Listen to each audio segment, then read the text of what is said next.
हाँ जी, सभी को नमस्कार। आप सभी का इम्पैक्ट एकेडमी के ऑनलाइन प्लेटफॉर्म पर स्वागत है। आ जाइए सभी भाई, जल्दी से सभी बच्चे जुड़ जाएं। आ जाओ भी सारे जल्दी से, करते हैं अपनी क्लास को स्टार्ट। ठीक है, करें क्या? हाँ जी, चलिए जी, करते हैं स्टार्ट। तो देखिए, हमारा जो टॉपिक है वो चल रहा है कौन सा? शब्द का। शब्द का हमारा टॉपिक चल रहा है, ठीक है ना? ठीक है। एक मिनट भाई, हमारा जो टॉपिक है वो शब्द का चल रहा था। हमने क्या किया था कि उत्पत्ति के आधार पर हम ये कर रहे थे, उद्गम के आधार पर, ठीक है, स्रोत के आधार पर या इतिहास के आधार पर कितने प्रकार के होते हैं शब्द। ठीक है, तो हमने कौन सा कर लिया था कि एक तो होते हैं तत्सम, एक तो कौन से होते हैं? तत्सम, और दूसरे होते हैं तद्भव। एक तो तत्सम और दूसरे कौन से होते हैं? तद्भव होते हैं भाई, ठीक है ना? दूसरे कौन से होते हैं? तद्भव होते हैं। तत्सम कौन से? जो संस्कृत के हैं। तत्सम कौन से होते हैं? जो किसके हैं? संस्कृत के। और तद्भव होते हैं जो किसके होते हैं भाई? हिंदी के। जो कौन से होते हैं? हिंदी के। जो संस्कृत से ज्यों की त्यों हिंदी में आए हैं। क्या? कि ज्यों की त्यों। ज्यों की त्यों माना एज इट इज। किस में आए? हिंदी में आए। वो तो होते हैं संस्कृत के। और जिनका रूप कुछ बदल कर, जिनका रूप कुछ बदल कर या बिगड़ कर हिंदी में प्रयोग किया जाता है, बदल कर या बिगड़ कर, वो कौन से होते हैं? वो होते हैं हमारे तद्भव, ठीक है ना? वो कौन से होते हैं? हमारे तद्भव होते हैं, ठीक है। फिर देखिए, उसके बाद हमने किए नंबर 3 पर कौन से? देशज। नंबर 3 पर हमने किए कौन से? देशज। देशज मतलब अपने ही देश में, जा का मतलब उत्पन्न होना, जो अपने ही देश में क्या होते हैं? उत्पन्न होते हैं।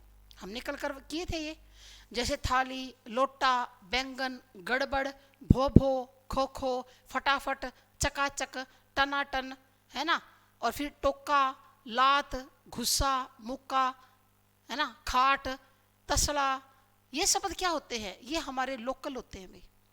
यानी कि जिन शब्दों को हम क्या कर लेते हैं? अपनी सुविधा के अनुसार बना लेते हैं। अपनी सुविधा के अनुसार जिन शब्दों को हमने बना लिया, है ना, अपनी तरफ से गढ़ लिया, वो कौन से होते हैं? वो हमारे देशज शब्द होते हैं, ठीक है ना? अब हम बात करते हैं किसके बारे में? अब हम बात करेंगे विदेशज शब्द के बारे में। किसके बारे में? विदेशज शब्दों के बारे में अब हम बात करते हैं। विदेशज, ठीक है, विदेश प्लस में ज, विदेश प्लस में ज। ज का मतलब क्या होगा? वही उत्पन्न होना। ज का मतलब क्या है? वही होगा क्या? उत्पन्न होना। यानी कि जो शब्द विदेश में उत्पन्न हुए हैं, जो शब्द कहाँ पर उत्पन्न हुए हैं? विदेश में उत्पन्न हुए हैं। मतलब हमारे देश के अंदर देखो, समय समय पर अनेक जो आक्रमणकारी है, या हमारे मित्र भी थे, उसके अंदर से बहुत से शत्रु भी थे, सारे आक्रमणकारी भी नहीं थे। यहाँ पर व्यापार के सिलसिले में भी आया करते थे, है ना? लोग यहाँ पर आते थे, जैसे कभी पुर्तगाली आए, कभी शक, कभी हूण, कभी चोल, कभी कुषाण, कभी मुगल आए, है ना? कभी सल्तनत काल हुआ और कभी अंग्रेज आए यहाँ पर। तो उनकी जो संस्कृति थी और उन विदेशी लोगों की जो भाषा थी, उनसे हमारी भाषा भी प्रभावित हुई और हमारी संस्कृति भी प्रभावित हुई, है ना? हमारी भाषा के अंदर अनेकों दूसरी भाषाओं के शब्द घुले मिले हुए हैं, है ना? है ना? हमारी हिंदी के अंदर केवल हिंदी के या संस्कृत के शब्द थोड़ी ना है, दूसरी भाषा के भी बहुत से शब्दों का हम क्या करते हैं? इस्तेमाल करते हैं। जैसे हमने कहा कमरा, अब कितना कॉमन शब्द है, हम सारा दिन कमरे शब्द का यूज करते हैं ना, कमरे में ये पड़ा है, कमरे में ये रख दो, है ना, कमरे में लाइट जगा दो। तो कमरा शब्द कौन सा है, तो कितना कॉमन शब्द है कमरा, और ये हमारा अरबी भाषा का शब्द है, ओ सॉरी फारसी का। कमरा हमारा फारसी भाषा का शब्द है और कितना कॉमन शब्द है जिसका हम डेली यूज करते हैं रूटीन में। हम लोग बोलते हैं बोतल, है ना, बोतल में पानी भर दो, है ना, बोतल में दूध रख दो। और बोतल इतना कॉमन शब्द होने के बावजूद हमें तो लगता है कि बोतल शब्द तो हिंदी का होगा, लेकिन बोतल एक पुर्तगाली शब्द है। और ये एक बार एग्जाम में पूछा गया था कि ये बताइए बोतल शब्द कौन सी भाषा का है, ठीक है, तो बोतल शब्द पुर्तगाली भाषा का होता है ना। हम कहते हैं चाकू, रूटीन में यूज करते हैं, है ना, चीनी भाषा का शब्द है चाकू, है ना। हमने कहा चाय, अरे चाय तो दिन में क्या पता कितनी बार यूज करते हैं, चाय बना लो, चाय पिला दो, आओ बैठो चाय पिलाते हैं, है ना। और चाय हमारा चीनी भाषा का शब्द है। यानी कि ये जो शब्द है, कहने का मतलब क्या है, हम जैसे जैसे इनको यूज कर रहे हैं ना, ये इतने कॉमन हो चुके हैं कि हमें ये नहीं लगता कि हम किसी अन्य भाषा का शब्द यूज कर रहे हैं। हमें ये बात महसूस ही नहीं होती कि कोई दूसरी भाषा का भी ये शब्द हो सकता है ना। तो देखिए हमारे भाषा के अंदर अनेकों शब्द घुले मिले हुए हैं, है ना। हम कहते हैं भी टिकट कटवानी है, अब टिकट क्या है, अंग्रेजी भाषा का शब्द है। और टिकट शब्द का जब भी बाहर जाते हैं तो कितनी बार यूज करते हैं, टिकट कटवा ली क्या, टिकट कितने की है, टिकट काट दो, है ना। और इनका हम रूटीन में इस तरह से यूज करने लगे कि ये हमारी भाषा का क्या बन गए, एक अंग बन गए। तो हमारी हिंदी के अंदर अनेकों अंग्रेजी भाषा के शब्द है ना। अनेकों क्या है, अंग्रेजी भाषा के शब्द है। हिंदी के अंदर अनेकों पुर्तगाली शब्द है, ठीक है ना, अनेकों अरबी, एक मिनट ठहरो भाई,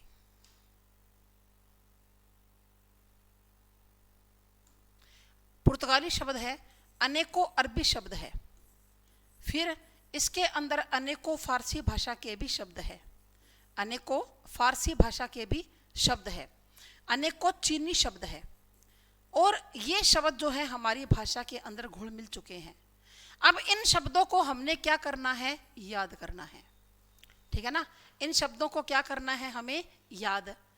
आप कहोगे मैडम कैसे याद होंगे, तो देखो मैं तो आपको स्पष्ट ही बता देती हूँ, इसकी कोई भी ऐसी कोई शॉर्ट ट्रिक नहीं है कि मैं आपको ये कह दूँ कि भाई ऐसे ऐसे याद कर लेना और इतने में से याद जाएगा।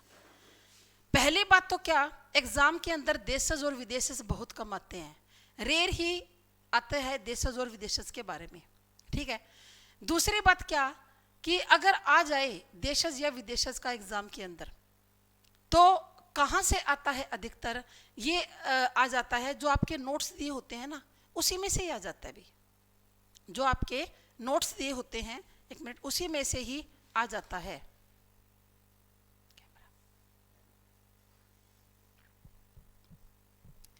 ठीक है, तो करते हैं आगे।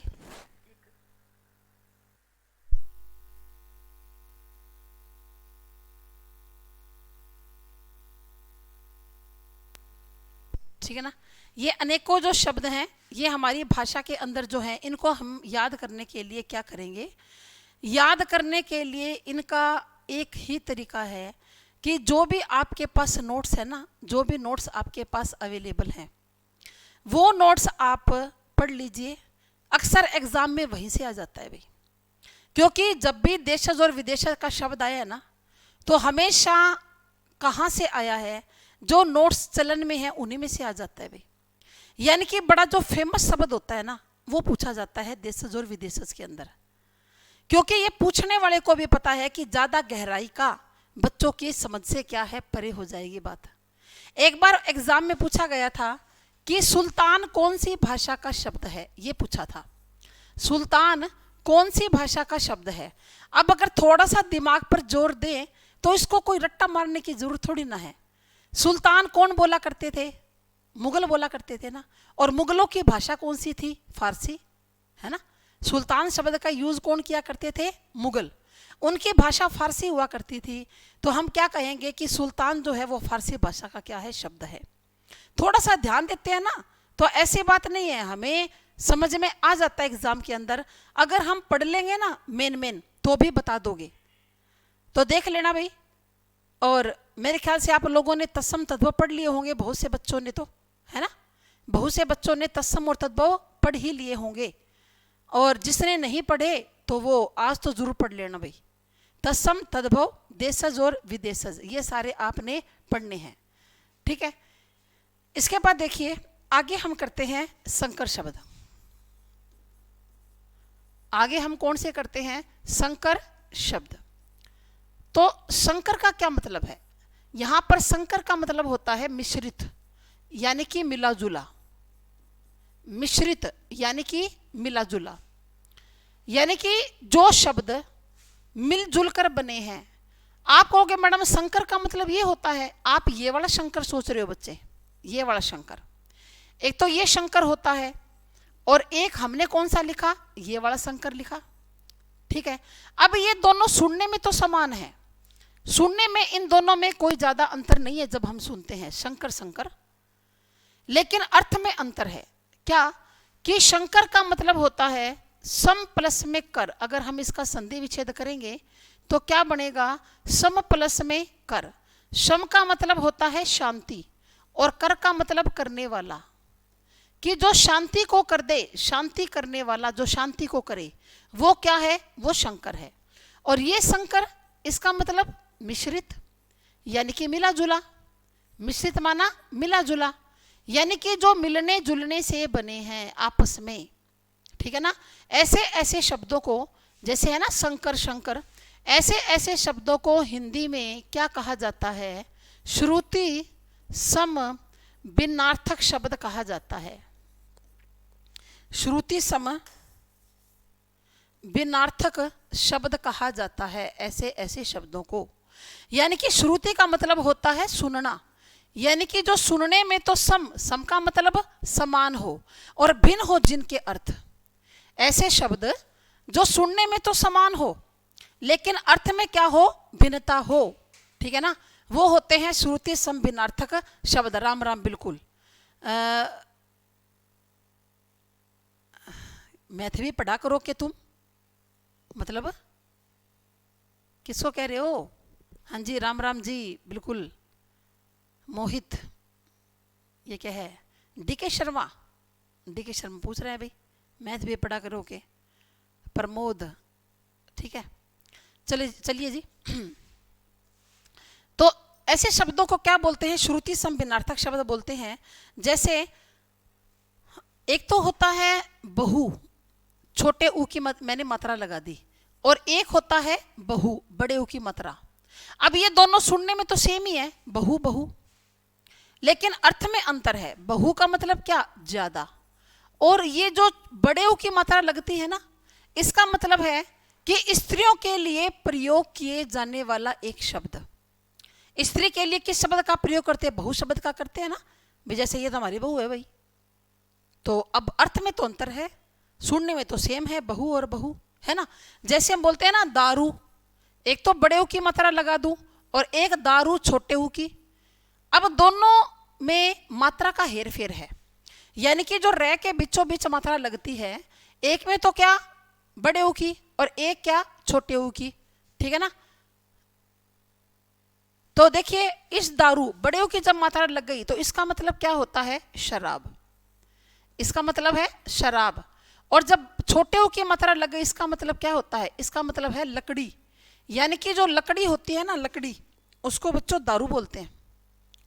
सारे मिटा कर लिख देते हैं। लकड़ी को क्या बोलते हैं? दारू भी बोलते हैं। तो अब मात्रा का हेर फेर है, सुनने में सेम है लेकिन अर्थ में क्या है? ये भिन्नता है ना। जैसे हमने कहा अंगना, ऐसे बहुत से शब्द होते हैं, एक नहीं होता भाई। और एक होता है अंगना, ठीक है ना। एक तो अंगना और एक अंगना। इस अंगना का मतलब क्या होता है? स्त्री। जैसे आप लोग लिखते हो ना वीरांगना, वीर स्त्री, वीरांगना, वीर प्लस में अंगना, वीर स्त्री। और इस अंगना का मतलब होता है आंगन। इसका क्या मतलब है? आंगन, ठीक है ना। फिर हमने कहा परिमाण, क्या कहा? परिमाण। और एक कह दिया परिणाम। अब दोनों सुनने में तो सेम है लेकिन अर्थ में क्या है? भिन्नता है, अर्थ में अंतर है बच्चों। परिमाण और परिणाम। परिणाम का मतलब होता है नतीजा यानी कि रिजल्ट, और परिमाण क्या होता है? नापतोल। परिमाण होता है नापतोल और परिणाम होता है रिजल्ट या नतीजा। ठीक है ना? तो यहां पर सुनने में तो समान है और अर्थ में क्या है? भिन्नता है। ठीक है ना? फिर देखिए आपको कुछ शब्द खुद को करने पड़ेंगे, कुछ टॉपिक, जैसे एक तो पर्यायवाची। पर्यायवाची आपको खुद से पढ़ने पड़ेंगे भाई, यहां बोर्ड पर करवाने वाला काम नहीं है। अगर बोर्ड पे करवाने वाला होता तो मैं करवा देती। एक ये जो मैंने अभी कहा श्रुति सम भिन्नार्थक शब्द, ऐसा भी कई बार आ जाता है। श्रुति सम भिन्नार्थक शब्द, श्रुति सम भिन्नार्थक शब्द, एक पर्यायवाची हो गया, एक हो गया विलोम। विलोम भी आपको खुद को देखने पड़ेंगे। एक होता है अनेक, ये क्या नाम है, अनेकार्थी। ठीक है ना? एक होगा वाक्यांशों के लिए एक शब्द, वाक्यांशों के लिए एक शब्द, ये भी आपको खुद से करने पड़ेंगे। ठीक है ना? एक है मुहावरे, मुहावरे भी आपको अपने आप करने पड़ेंगे। ठीक है ना? तो ये कुछ एक टॉपिक है जो आपको खुद से पढ़ने पड़ेंगे भाई, ये बोर्ड पर नहीं करवाए जाएंगे, क्योंकि इनको कैसे करवाएंगे, क्या जरूरत इनको करवाने की। तो हम अब कौन सा कर रहे थे? हम कर रहे थे यहां पर कि संकर शब्द। कौन सा? संकर शब्द। संकर का मतलब मिश्रित या मिला जुला, यानी कि जो शब्द दो दो भाषाओं के, जो शब्द दो दो भाषाओं के मेल से बनाए जाते हैं, मेल से बनाए जाते हैं, उन्हें क्या बोलते हैं? उन्हें संकर शब्द बोलते हैं। जो शब्द दो दो भाषाओं के मेल से बनाए जाते हैं, जैसे हमने कहा रेलगाड़ी। क्या कहा? रेलगाड़ी। अब जो रेल शब्द है वो किसका है? वो इंग्लिश का है, यानी कि अंग्रेजी भाषा का शब्द है। और गाड़ी किसका है? हिंदी का। अरे कैसे पता चला? डे के पैर में क्या आई हुई है? बिंदी आई हुई है, और हमारी पहचान आ गई, काम है ना? हमने कहा यहां पर छायादार। क्या? छायादार। छाया तो संस्कृत का शब्द होता है, छाया है संस्कृत का, और दार किसका है? फारसी भाषा का यहां पर शब्द है। शादी ब्याह में एक शब्द आम होता है, लेडीज संगीत। अब लेडीज तो अंग्रेजी का शब्द, और संगीत किसका? हिंदी का। हमने कहा भिवानी शिक्षा बोर्ड, भिवानी शिक्षा बोर्ड, तो देखो शिक्षा शब्द तो संस्कृत का है। कैसे पता चला? क्योंकि संयुक्त व्यंजन आया हुआ है श। और बोर्ड किसका है? ये अंग्रेजी का शब्द है। ठीक है ना? हमने कहा बिजली बोर्ड। अरे कहाँ जा रहे हो? बिजली बोर्ड में जा रहा हूं बिल भरने के लिए। ठीक है ना? बिजली वही हिंदी का शब्द, और बोर्ड किसका शब्द है? बोर्ड अंग्रेजी भाषा का शब्द है। बोर्ड किसका? अंग्रेजी भाषा का शब्द है। हमने कहा मांग पत्र। अरे मांग पत्र सौंपना है डीसी को, है ना? मांग हिंदी का। कैसे पता चला? सिर पर चांद बिंदु आ गया। पत्र किसका? संस्कृत का। कैसे पता चला? त्रय संयुक्त वर्ण आया हुआ है। तो बहुत सारी पहचान तो आपको बच्चों ऐसे ही हो जाएगी, है ना? तत्सम और तद्भव की करवाई थी ना मैंने। ये जो पहचान मैंने आपको करवाई थी, ये आपके बहुत काम में आने वाली है, जो मैंने आपको कल करवाई थी। और ये तत्सम तद्भव पढ़ लेना भाई। ईमानदारी से बताना किस किस ने पढ़े हैं तत्सम और तद्भव। ये जो बच्चे लाइव हैं, किसने पढ़े हैं तत्सम तद्भव? ईमानदारी से बताना भाई, है ना? और अगर नहीं पढ़े, आप में से कह दे हमने तो किसी ने नहीं पढ़े, तो ये बड़ी गलत बात है। फिर आपको नहीं आएंगे ये एग्जाम के अंदर। क्योंकि अगर आप ये सोचो कि मैं इस बोर्ड के ऊपर 20-25 शब्द करवा दूं और आपको उसी में से एग्जाम में आ जाएगा, तो ये आपकी भूल है। आपको पढ़ना पड़ेगा तत्सम तद्भव को, आपको किताबें खोलनी ही पड़ेंगी। यहाँ तो एक तरीका है, एक मेथड है, वो मैं आपको बता दूंगी, और उसका फिर आगे सॉल्यूशन बता दूंगी कि ये याद कैसे होंगे, आपको कैसे करने पड़ेंगे। बाकी करना आपको खुद को पड़ेगा भाई। ठीक है ना?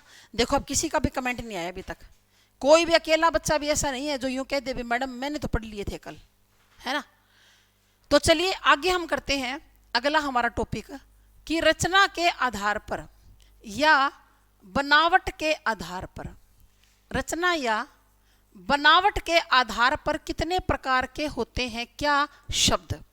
देखो पहले तो हमने क्या देखा कि उत्पत्ति के आधार पर इतने सारे शब्द आए कहां से। अब हम क्या देखेंगे कि हिंदी में ये शब्द आ तो गए अब, लेकिन नए नए शब्दों की रचना कैसे होती है, नए नए शब्दों की रचना कैसे होती है। क्या लिखा है विक्रम ने कि कुछ कुछ आता है, कुछ कुछ आता है। हाँ जी विक्रम। और सचिन, सचिन ने क्या, हेलो हेलो सचिन। अरे सचिन मैंने तो कुछ और पूछा था कि तत्सम तद्भव पढ़े या नहीं। हेलो तो ठीक है, हाँ हेलो तो बहुत अच्छी बात है भाई, होनी चाहिए, ठीक है ना।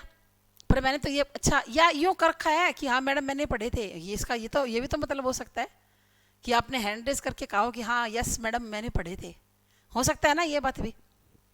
यही बात है ना सचिन, शायद मेरे समझने में गलती लग गई, आप यूँ कहना चाहते हो हाँ मैडम मैंने पढ़े थे, बड़ी अच्छी बात है भाई। विक्रम ने भी पढ़े थे कुछ कुछ तो, है ना। कोई नहीं, कुछ कुछ कुछ कुछ करते करते करते पढ़ लेंगे आपा। आज पढ़ लेना फिर क्या हो गया। आज तत्सम तद्भव देशज विदेशज शंकर सब भी पढ़ लेना आज, है ना। कल मैंने होमवर्क दिया था, थोड़े ढीले बच्चे हो कोई बात नहीं आज कर लेना। अरे बच्चे भी तो ढीले हो जाते हैं कई बार, है ना। कोई नहीं, आगे स्पीड पकड़ देंगे आपा, कोई दिक्कत नहीं है। चलो जी, तो रचना या बनावट के आधार पर मतलब इतने सारे शब्द आ तो गए, लेकिन नए नए शब्दों की रचना कैसे होती है, उनकी बनावट कैसे की जाती है, किसकी, शब्दों की। तो इंपॉर्टेंट टॉपिक है भाई, ठीक है ना, इंपॉर्टेंट टॉपिक है ये। यहाँ इसके ब्रैकेट में लिख लेना मोस्ट इंपॉर्टेंट। जैसे मैंने आपको लिखवाया था ना तत्सम और तद्भव के, मैंने कहा था साइड में लिख दो मोस्ट इंपॉर्टेंट, तो इसके साइड में भी आपको लिखना है। अगर शब्द में से कहीं से आता है ना तो यहाँ इन दो टॉपिक में से आने की बहुत ज़्यादा संभावना होती है।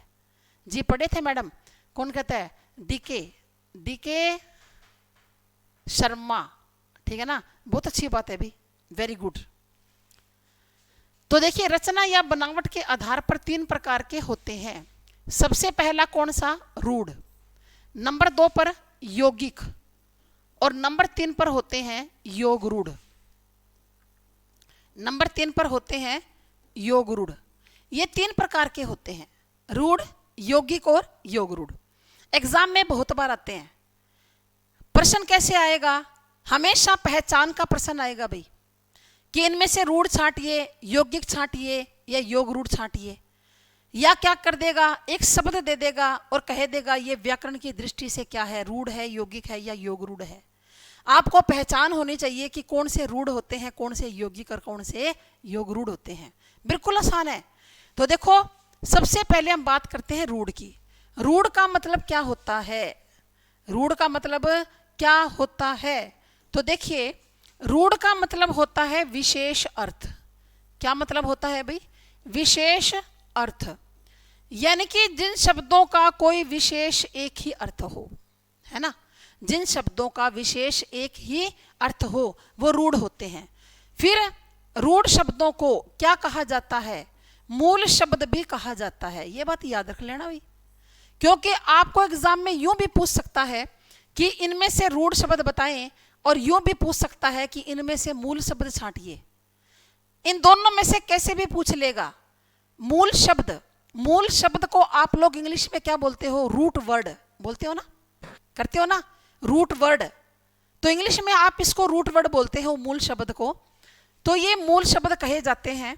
अगली बात क्या, कि रूढ़ शब्दों के खंड, खंड माना टुकड़े, खंड माना टुकड़े, खंड नहीं किए जा सकते, टुकड़े नहीं किए जा सकते।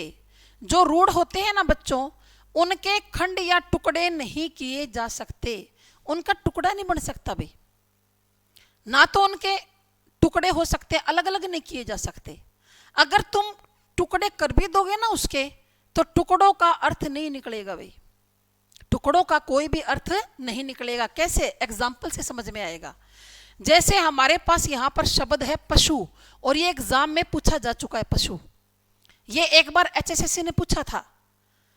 प्रश्न क्या था कि पशु व्याकरण की दृष्टि से कैसा शब्द है, और ऑप्शन में था रूढ़ है, यौगिक है या योग रूढ़ है। तो ये बताओ पशु, पशु शब्द का नाम लेते ही हमें बस पशु का मतलब पशु, और तो कोई बात ही नहीं, और तो किसी चीज का ध्यान ही नहीं आएगा। आप यूं कह दें कि वहां पर पशु खड़ा है, तो बोले पशु का मतलब तो पशु कोई जानवर खड़ा होगा भाई, है ना। तो पशु का मतलब पशु होता है, कोई और मतलब नहीं होता भी इसका, मतलब जिनका विशेष एक ही अर्थ हो, ठीक है ना। फिर पशु में पे को तो अलग कर देंगे और सु को अलग कर देंगे, तो टुकड़ों का यानी कि खंडों का कोई भी अर्थ नहीं निकलेगा। निकल जाएगा क्या? कोई अर्थ नहीं निकलेगा भी। पे का क्या अर्थ है? कोई अर्थ नहीं है। फिर मैं आपसे पूछूं, अरे सु का क्या अर्थ है? सु का तो कोई अर्थ होगा। अरे नहीं है मैडम, सु का भी कोई अर्थ नहीं है। यानी कि जिसके टुकड़े नहीं किए जा सकते, अगर टुकड़े कर भी देंगे तो टुकड़ों का अर्थ नहीं निकलेगा, है ना। जैसे हमने यहां पर कहा गायें, है ना, गायें। अब गाय में गा को अलग कर दो और ये को अलग कर दो, कोई खंडों का है क्या अर्थ? फिर अगर आपको यूं कह दिया कि गाय को रोटी दे दो, तो आप ये थोड़ा ना पूछोगे गाय मतलब, यूं थोड़ी ना कहोगे गाय का मतलब गाय, और क्या मतलब होता है? गाय का मतलब गाय बस। यानी कि जिसका कोई एक ही अर्थ होता है विशेष, है ना। फिर हमने कहा यहां पर क्या कि पंखा। अब पंखा में क्या, पंखा पंख को अलग कर दो, खा को अर्थ नहीं निकलेगा कुछ भी, है ना। हमारे पास शब्द क्या है? किताब।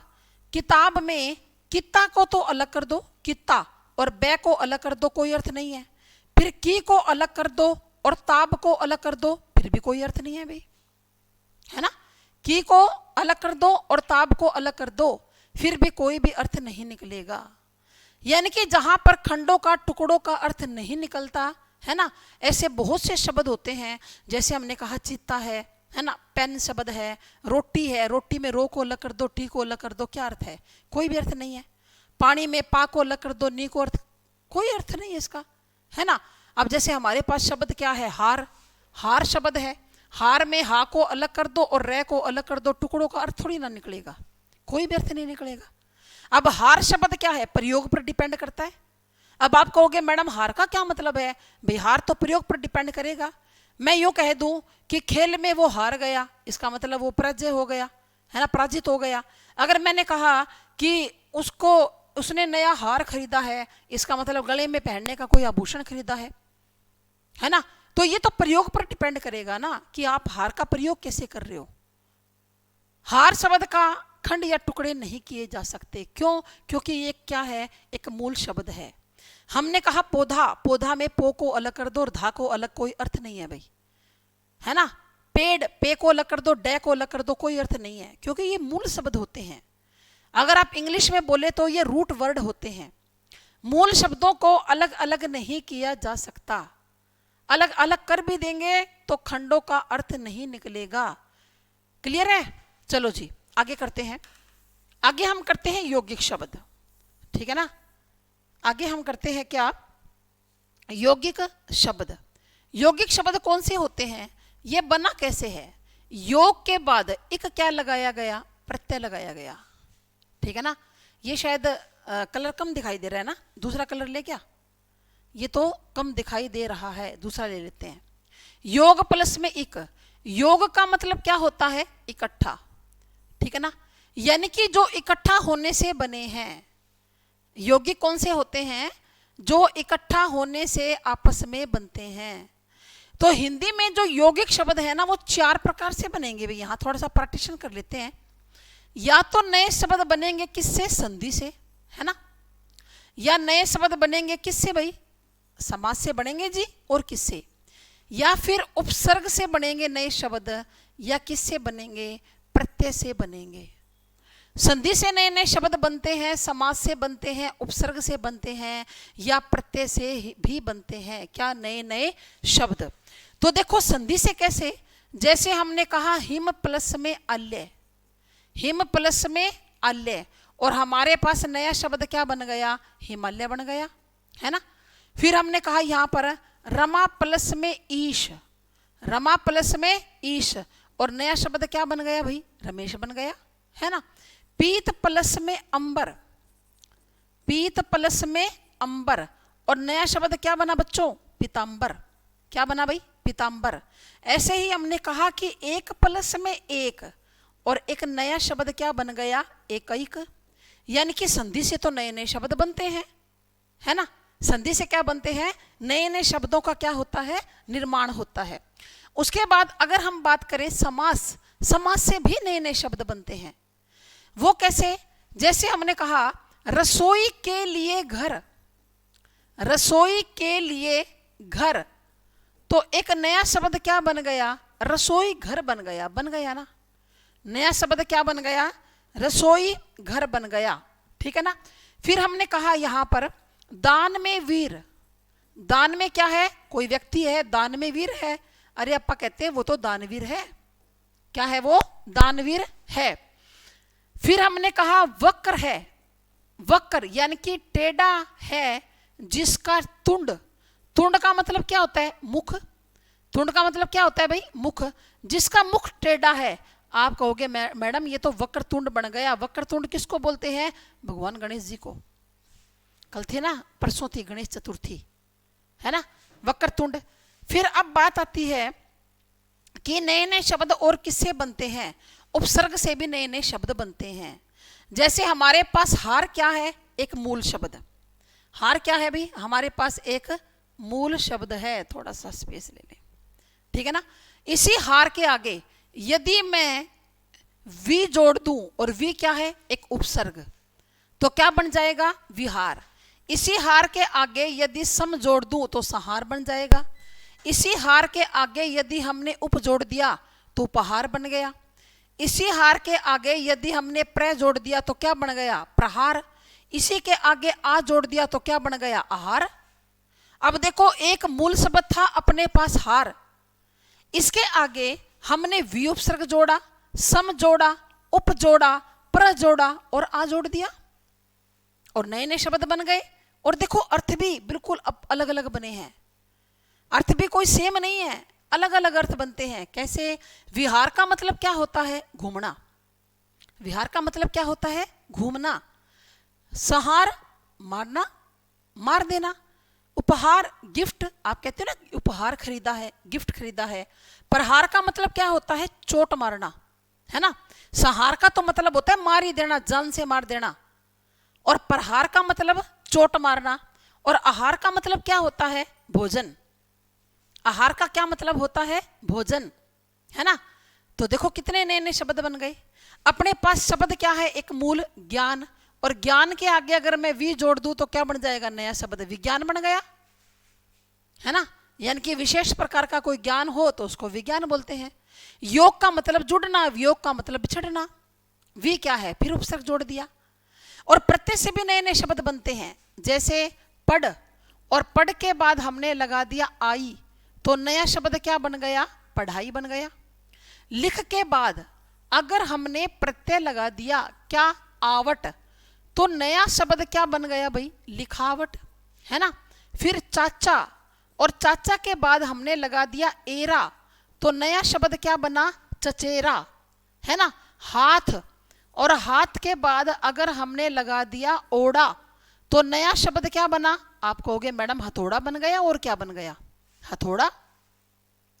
यानी कि मूल शब्द के पीछे जब हम प्रत्यय को जोड़ रहे हैं ना, तो नए नए शब्दों का क्या हो रहा है, निर्माण हो रहा है। हरा के बाद इयाली लगा दिया तो हरियाली बन जाएगा, है ना।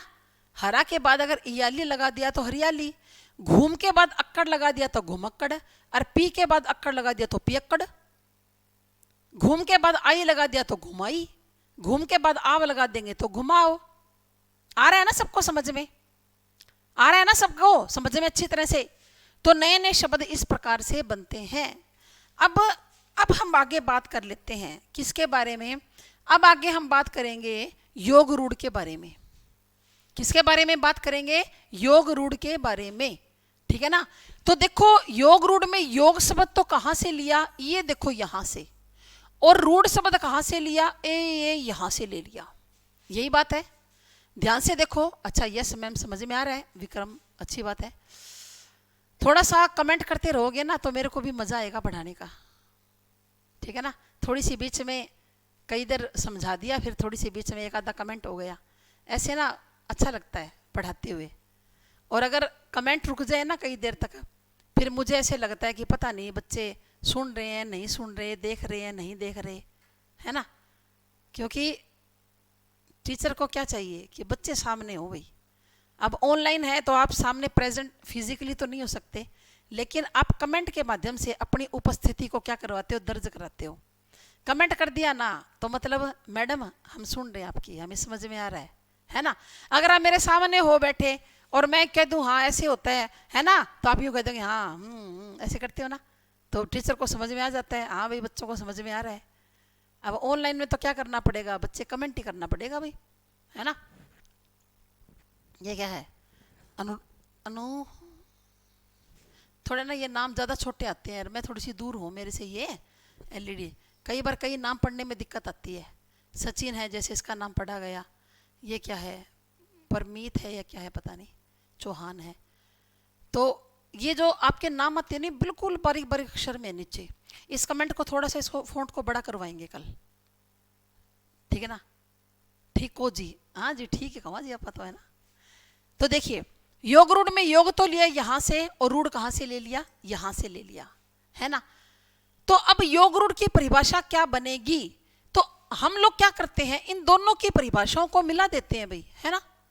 अब अपने पास सवाल क्या खड़ा है कि योग रूढ़ की परिभाषा क्या बनेगी, तो योग और रूढ़ दोनों की परिभाषाओं को मिला दे अपा, तो अपने पास इसकी परिभाषा तो तैयार है, जरूरत ही नहीं ज्यादा माथा फोड़ी करने की, है ना।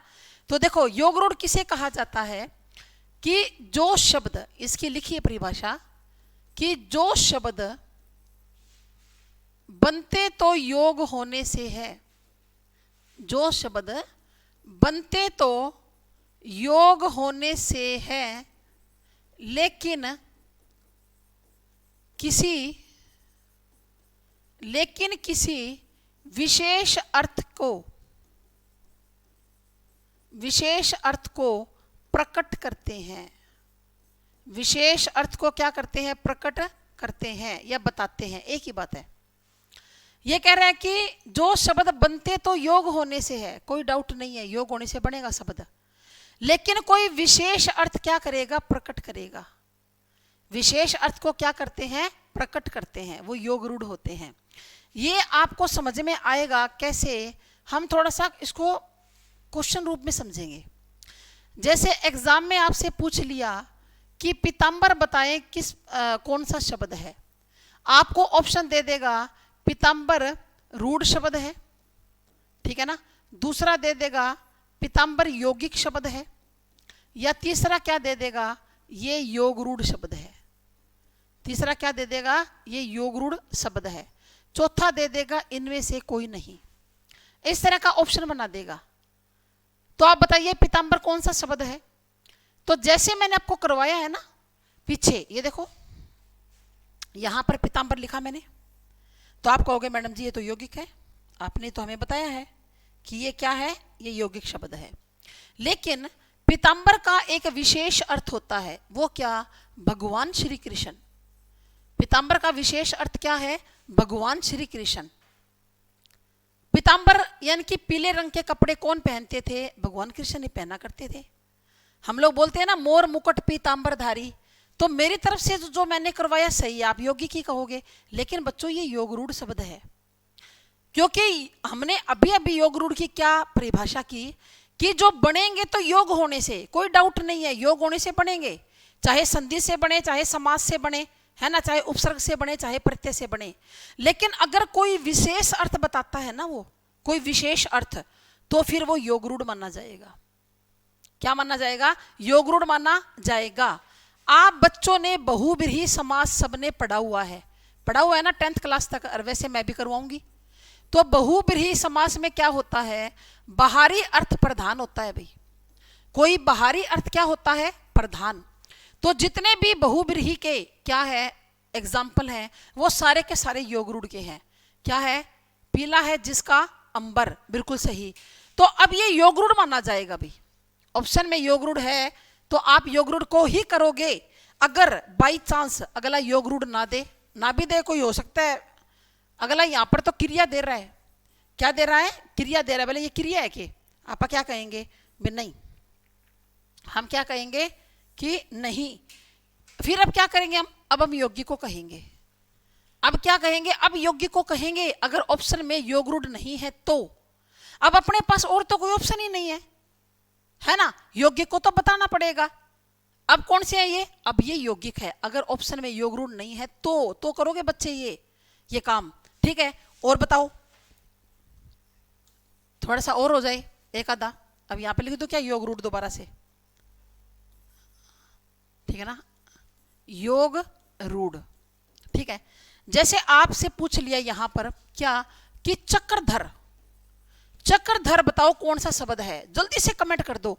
चाहे योग रूढ़ लिखने की जरूरत नहीं है भाई, क्योंकि अपने पास टाइम थोड़ा है, तो सीधा नंबर लिखो 2 या 3, है ना, सीधा नंबर लिख दो, क्योंकि मुझे पता है कि टाइप करने में टाइम लगता है कमेंट को, तो ज्यादा जरूरत ही नहीं है अपने को लंबी चौड़ी बात की।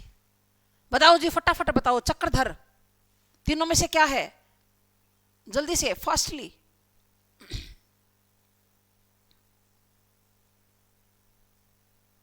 इतना टाइम तो नहीं लगता भाई, योग रूढ़ है बिल्कुल, योग रूढ़ लिखो ही ना, अभी तो मैंने कहा योग रूढ़ मत लिखिए, हाँ बस सी या 3 ऐसे लिख दो, बिल्कुल समझ में आ जाएगा, ये तो 1 मिनट का काम है। तो ये योग रूढ़ है। अगर चक्रधर की जगह यहां पर वो आपको दे दे क्या, सामाजिक, अब बताओ सामाजिक, जल्दी से करना भी कमेंट, सिर्फ अपने नंबर लिखना है। हाँ श्री कृष्ण होते हैं चक्रधर, सामाजिक बताओ क्या है तीनों में से। अब ये अपने दिमाग में सेट मत कर लेना, मैडम सारे योग रीड के पूछेगी, ये मत सोच लेना। हाँ जी श्री कृष्ण है, बिल्कुल है। आगे इसका बताओ ना। अब इसके ऊपर आ जाओ, सामाजिक, सामाजिक किस प्रकार का शब्द है तीनों में से। 1-2 क्वेश्चन और करवा दिया ना, इतने में ये टॉपिक आपको एकदम क्लियर हो जाएगा। बी, एक बच्चे ने लिखा 3, तो देखो ये बी है भाई, यौगिक है, क्योंकि ये योग रूढ़ नहीं है। सामाजिक का कोई अलग अर्थ नहीं होता। फिर सामाजिक शब्द बना कैसे, समाज शब्द के पीछे एक प्रत्यय लगाया हुआ है भाई, ठीक है ना, समाज शब्द के पीछे एक प्रत्यय लगाया हुआ है। अरे इसमें मूल शब्द समाज है, इसमें मूल शब्द क्या है, रूट वर्ड क्या है, समाज है। और समाज के पीछे जब एक प्रत्यय लगाया तो नया शब्द क्या बन गया, सामाजिक बन गया। ये रूढ़ नहीं है, ठीक है ना। अगर समाज आ जाता ना तो समाज रूढ़ हो जाता भाई। ये यौगिक शब्द है, बिल्कुल सही है। आगे देखो और देखिए, 2-4 कर लेते हैं जल्दी जल्दी। उसके बाद बताइए, आपसे पूछ लिया जाए यहां पर क्या कि घर, ये बताओ भाई घर किस प्रकार का शब्द है, घर बताना जल्दी से।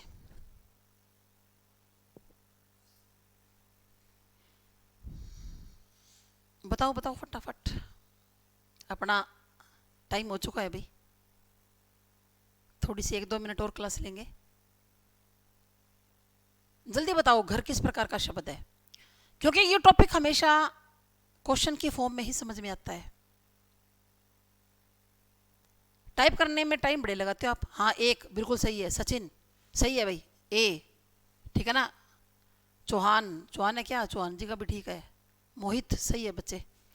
तो घर क्या है, रूढ़, क्योंकि घ को अलग कर दो, रे को अलग कर दो, कोई भी नहीं निकलेगा। अच्छा अब बताओ लाल, लाल कौन सा शब्द है, जल्दी से बता दो। लाल, लाल किस प्रकार का शब्द है,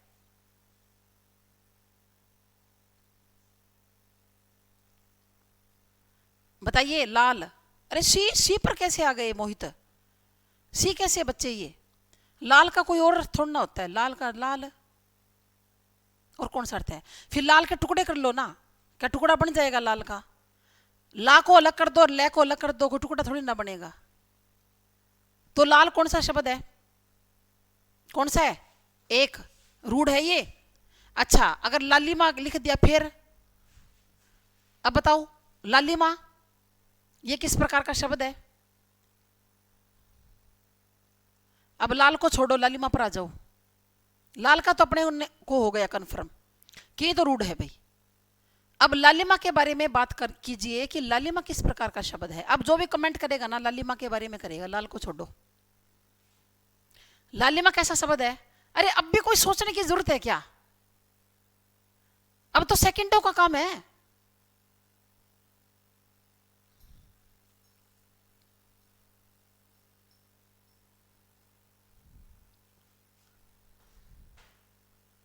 कौन सा है बताओ? हाँ बिल्कुल सही। अब यौगिक है, कैसे? लाल शब्द के पीछे ईमा क्या जोड़ा गया है? प्रत्यय। लाल शब्द के पीछे ईमा क्या जोड़ा? प्रत्यय जोड़ दिया गया। तो ये कौन सा है? ये यौगिक शब्द है, ठीक है ना। उसके बाद चंद्रशेखर, लास्ट बता दो, ये लास्ट है भाई। उसके बाद कुछ प्रैक्टिस आप खुद कर लेना, देख लेना एक बार। चंद्रशेखर किस प्रकार का शब्द है? चंद्रशेखर, वैसे जब मैं आपको बहुवीरी समास करवाऊंगी ना, तो आप योग रूढ़ में कभी भी कंफ्यूज नहीं होंगे, क्योंकि जब मैं बहुवीरी समास करवा दूंगी तो आपको पता चल जाएगा कि बहुवीरी समास के एग्जाम्पल कौन कौन से होते हैं। तो आप योग रूढ़ में आसानी से अप्लाई कर दोगे उनको, तो फिर तो समझ में आ ही जाएगा कि इसका तो कोई अलग से अर्थ है। चंद्रशेखर किसको बोलते हैं? चंद्रशेखर भगवान शंकर को। चंद्रमा है जिसके शिखर पर, शिखर माना बालों पर, यहां जूड़े के ऊपर क्या होता है? चंद्रमा होता है। चंद्रचूड़, चंद्रचूड़ भी उन्हीं को कहते हैं। अरे दो नहीं है बच्चे, तीन है, ये सी आएगा। चंद्रमा है जिसके चूड़े पर, चूड़ा माना बाल, जिसके चूड़े पर चंद्रमा है, या चंद्रमा है जिसके शिखर पर, वो कौन? भगवान शंकर, ठीक है ना। बाकी देख लेना आप लोग, आपको समझ में आ गया होगा। थोड़ी प्रैक्टिस की जरूरत है, प्रैक्टिस कर लोगे तो एग्जाम में कराओगे। अरे तभी तो एग्जाम में बच्चे कर नहीं पाते, क्यों?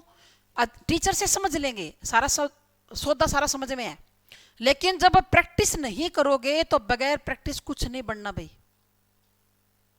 प्रैक्टिस करनी पड़ेगी, तभी तो मैंने तत्सम तद्भव का बताया आपको कि पढ़ना पड़ेगा भाई। तो चलिए, आप सभी का थैंक यू, सभी का धन्यवाद करते हैं क्लास को ओवर। जय हिंद, जय भारत।